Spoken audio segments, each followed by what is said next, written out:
Buenas tardes, mi nombre es Verónica Álvarez, soy médica anestesióloga de la provincia de Tucumán y docente de la Universidad Nacional de Tucumán.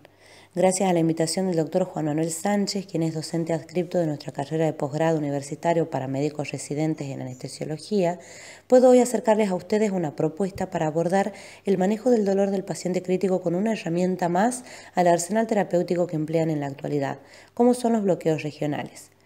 He dividido mi presentación en dos charlas. La primera es una invitación para hacer una visión integral del paciente crítico desde el punto de vista de la posibilidad de realizarle un bloqueo regional, resaltando aquellos puntos importantes que marcan las enormes diferencias entre los pacientes de la UTI y los pacientes que habitualmente tenemos en la sala de operaciones. Esta visión holística es indispensable para la toma de decisiones.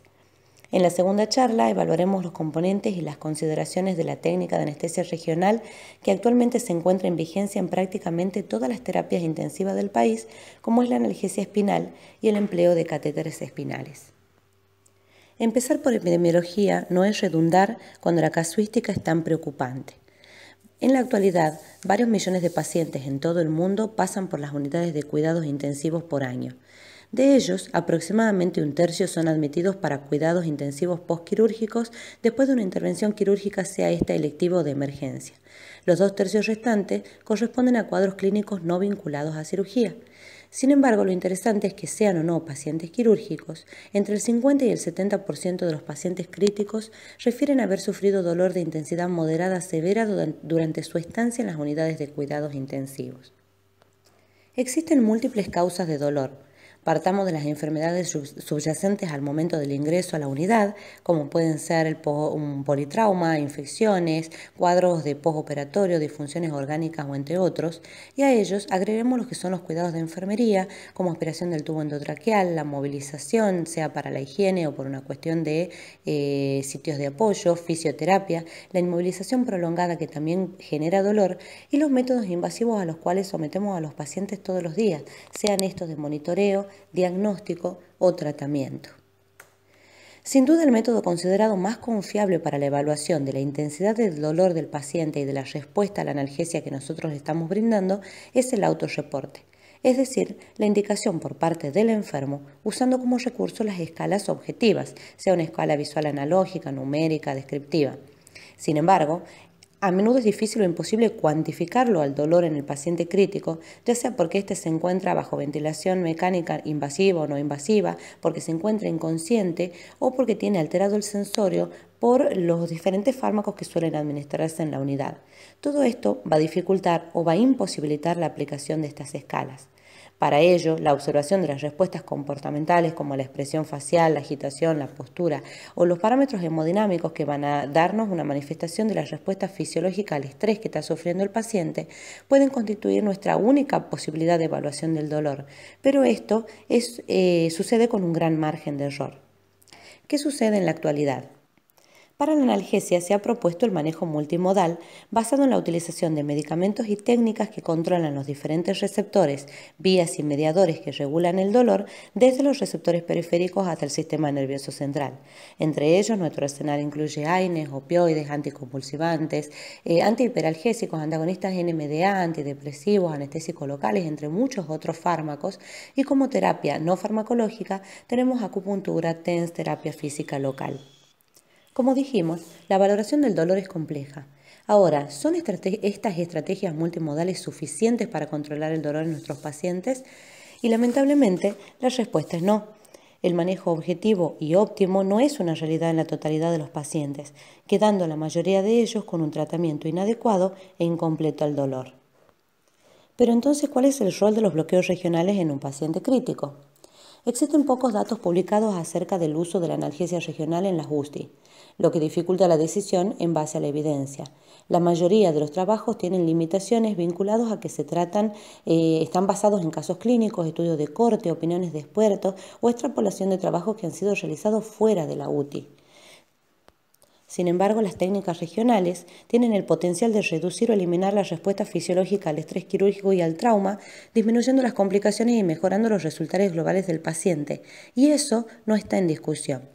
Los beneficios en su uso impactan en toda la economía, a nivel cardiovascular, circulatorio, pulmonar, gastrointestinal, rehabilitación, características que todos conocemos en mayor o menor medida. Y hay otras características que se le atribuyen a la anestesia regional, como es la modulación de la respuesta metabólica, inflamatoria, la inmunomodulación. También se describe en los beneficios de la anestesia regional que disminuyen el riesgo de micrometástasis cuando se trata de cirugía abdominal oncológica y también en el tratamiento del dolor crónico, la recurrencia de cáncer por menor utilización de opioides, cambiando esto por los anestésicos locales.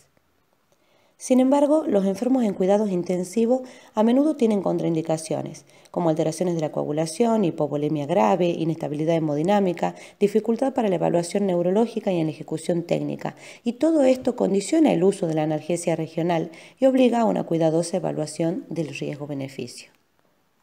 Entre las consideraciones generales, se debe tener en mente que muchos de los pacientes críticos se presentan con edema o anasarca después de una reanimación hídrica vigorosa o por estados patológicos que involucran cambios en la permeabilidad capilar vascular o redistribución de los líquidos corporales. Y todo esto puede llevar a una anatomía distorsionada, aumento de la distancia piel objetivo y disminución en la calidad de la imagen del tejido insonado por el ecógrafo. El posicionamiento es sin duda una de las principales limitaciones. Esta puede ser difícil teniendo en cuenta las lesiones de base del paciente y la presencia de tubos de drenaje, aparatos de monitorización, traqueostomía, asistencia ventilatoria no invasiva, catéteres o dispositivos de fijación externa. Con respecto a la patología pulmonar, es importantísimo conocer que ciertos bloqueos de nervio periférico pueden causar parálisis del hemidiafragma ipsilateral por la proximidad anatómica del nervio frénico con el plexo braquial y la difusión del anestésico local a estructuras circulantes. En el caso del bloqueo supraclavicular, por ejemplo, la incidencia puede llegar a ser del 50% y en el caso del bloqueo interescalénico, la incidencia está descrita hasta en un 100% de los casos. ¿Y cuál es la importancia de saber esto? Que para evitar la ventilación mecánica no invasiva o incluso la intubación orotraqueal, es fundamental reconocer entonces cuáles son los pacientes que se beneficiarán mayormente de técnicas más periféricas en miembro superior como alternativas que no se relacionen con un riesgo elevado de parálisis hemidiafragmática. Y este es el caso de pacientes con patología pulmonar, como enfermedad pulmonar obstructiva crónica, pacientes con enfermedad pulmonar intersticial, síndrome de apnea del sueño, entre otros. Con respecto a los déficits neurológicos, en el año 2015, la Asociación Americana de Anestesia Regional y Medicina del Dolor recomendó evitar las técnicas regionales en pacientes bajo anestesia general o profundamente sedados y que solo podrían darse algunas excepciones en el caso en el que el beneficio de la técnica sobrepasara los riesgos. La importancia de esta consideración está dada por las potenciales complicaciones en el paciente que no se encuentra lúcido, entre ellos una potencial lesión neurológica directa en el momento del bloqueo sin que el paciente pueda referir el disconfort del sitio de punción o parestesias, identificar tardíamente complicaciones importantes como la anestesia espinal total, signos neurológicos de un hematoma espinal en un paciente coagulopático, por ejemplo, o la presencia de un síndrome compartimental vinculado a patologías que tienen esta complicación, como es una fractura distal de antebrazo y tibia. Y también hizo una advertencia acerca de lo que es el registro cuidadoso de las neuropatías preexistentes antes de ofrecerle al paciente una instancia de bloqueo regional analgésico. Con respecto a la coagulopatía o la anticoagulación, se debe tener en cuenta que sin importar el grado de severidad de una determinada anormalidad en la coagulación, esta seguirá siendo solo una contraindicación relativa y no absoluta para una técnica de anestesia regional, teniendo en cuenta el riesgo que podrían suponer otras técnicas anestésicas o analgésicas alternativas para el paciente. En la terapia intensiva, los trastornos de la hemostasia constituyen una situación muy frecuente, ya sea iatrogénica o farmacológica por necesidad, ya sea hereditaria o secundaria a la condición médica del paciente. Por supuesto, en el caso de que se decidiera utilizar una técnica de anestesia regional, Existen alguna serie de recomendaciones que deben seguirse. La primera de ellas es que sea realizada por un profesional experimentado en la técnica y que esta técnica sea guiada por el ultrasonido. Que se respeten las guías de consideraciones farmacológicas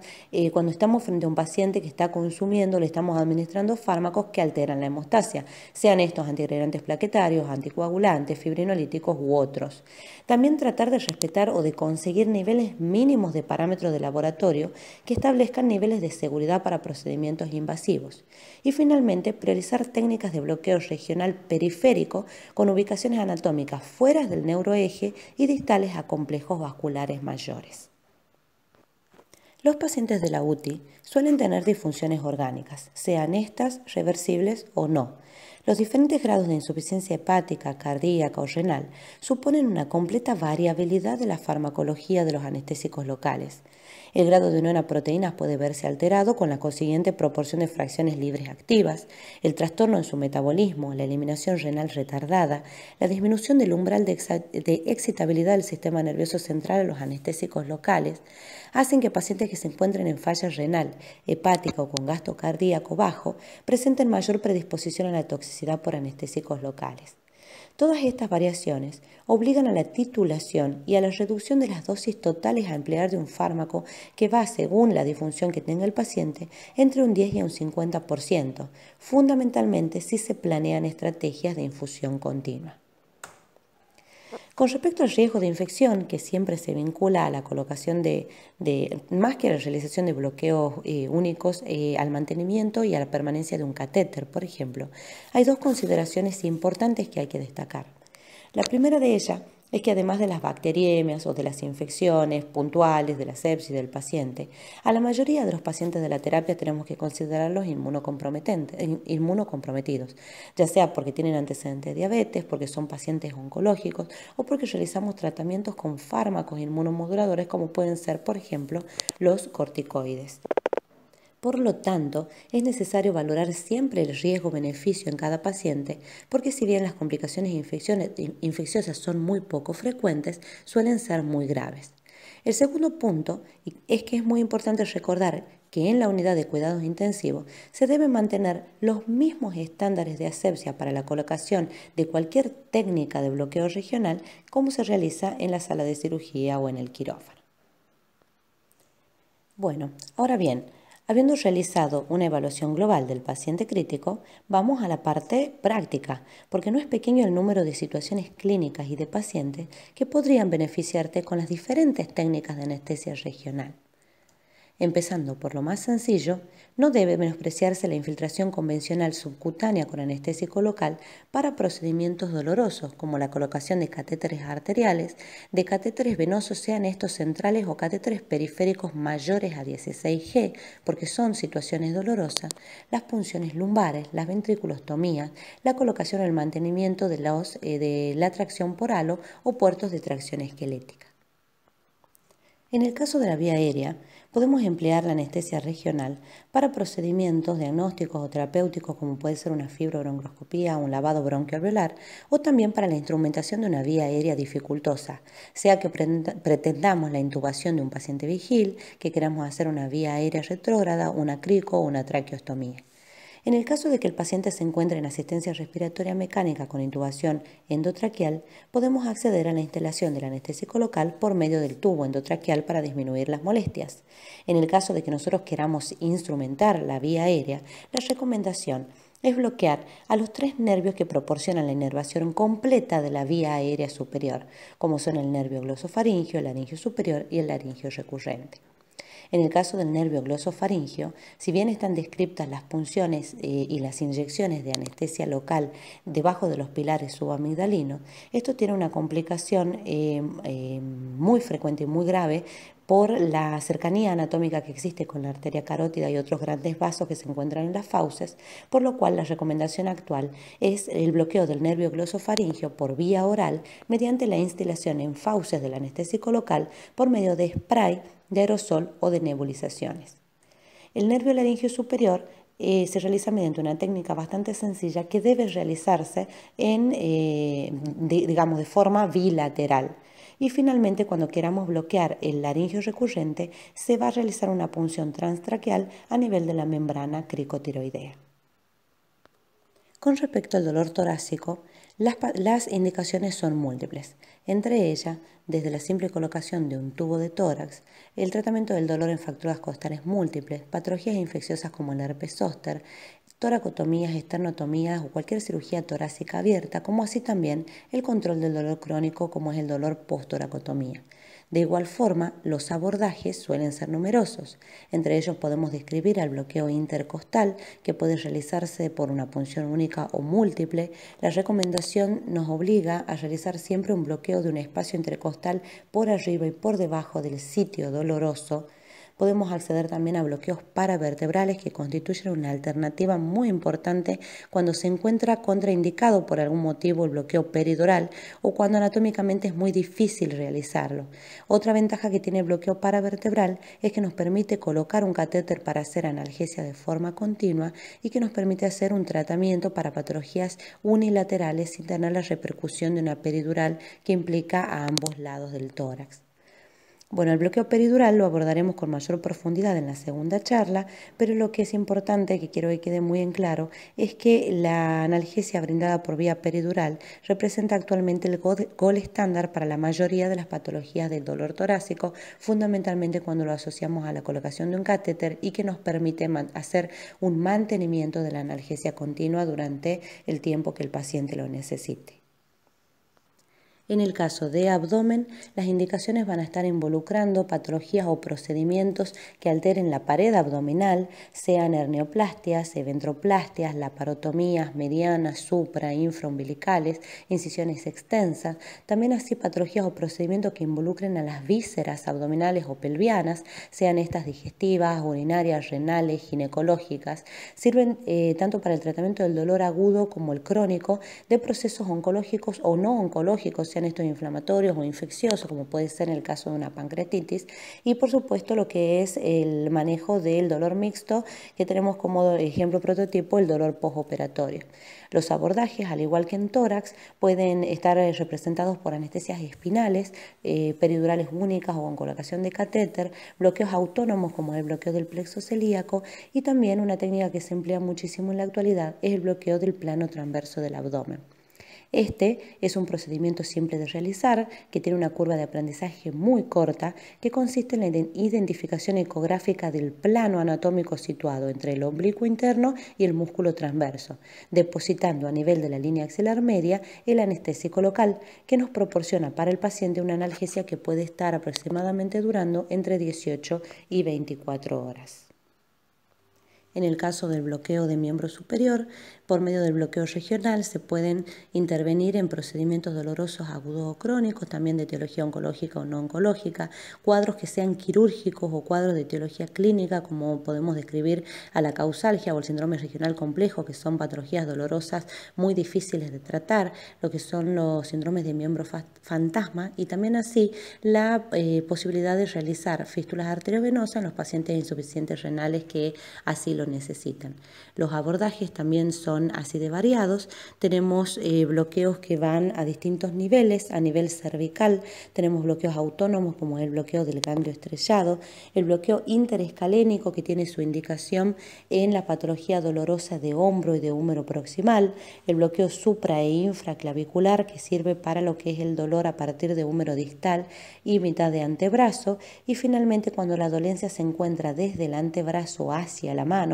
los bloqueos periféricos son los que tienen mayor indicación, como es el axilar, el medio humeral, bloqueos a nivel del codo o bloqueo en los nervios periféricos en antebrazo o precisamente en mano. Una ventaja importante es que en varios sitios de punción del bloqueo de miembro superior podemos dejar colocado también un catéter.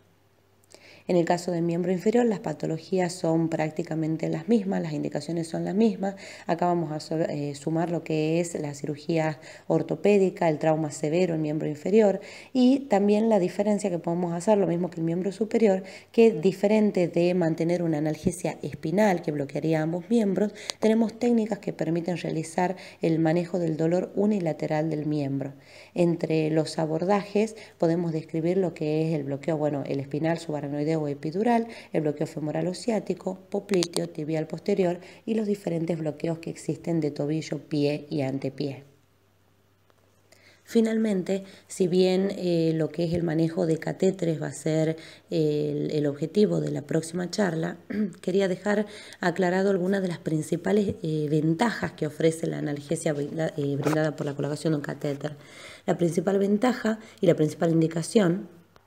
es que debe ser colocado en un paciente que requiere un cambio frecuente de apósito, que nosotros sepamos que va a ser llevado a quirófano varias veces porque necesita lavado, debridamiento frecuente por quemadura o por lesión de partes blandas. La gran ventaja es que permite una analgesia por tiempo prolongado, nos permite una movilización o una recuperación funcional precoz, ya sea de tórax, de abdomen o de miembros, con una mayor satisfacción global por parte del paciente y mejor control del dolor. Así también, en el caso de nuestros pacientes que son los pacientes de terapia intensiva, el estado clínico va a poder ir de la mano de lo que nosotros hagamos en el catéter peridural. Una titulación de drogas, determinar la concentración, determinar los volúmenes, ajustándolo al momento clínico que esté atravesando el paciente en ese momento. Así también el menor consumo de fármacos sistémicos con los efectos adversos que representan este tipo de medicamentos.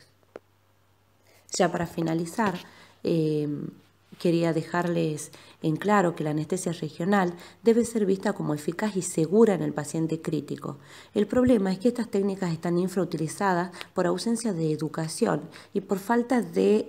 investigación y de información que nos permita tomar decisiones en base a la evidencia. La presencia de alteraciones de la coagulación, la inestabilidad hemodinámica, la dificultad en la evaluación neurológica, en la ejecución misma de la técnica, por supuesto que constituyen sus principales limitaciones, pero la formación del profesional, la práctica y el empleo de la ultrasonografía mejoran la calidad y la seguridad de los bloqueos. El uso de la analgesia regional en el contexto de un paciente UTI siempre va a tener que ponderar la relación riesgo-beneficio. Y lo que es muy importante es la investigación futura, la propuesta para que se hagan evaluaciones prospectivas de las ventajas y limitaciones de los bloqueos regionales en este grupo poblacional para que finalmente podamos permitir una definición concreta de su rol en la analgesia de los pacientes que se encuentran en cuidados intensivos. Muchas gracias.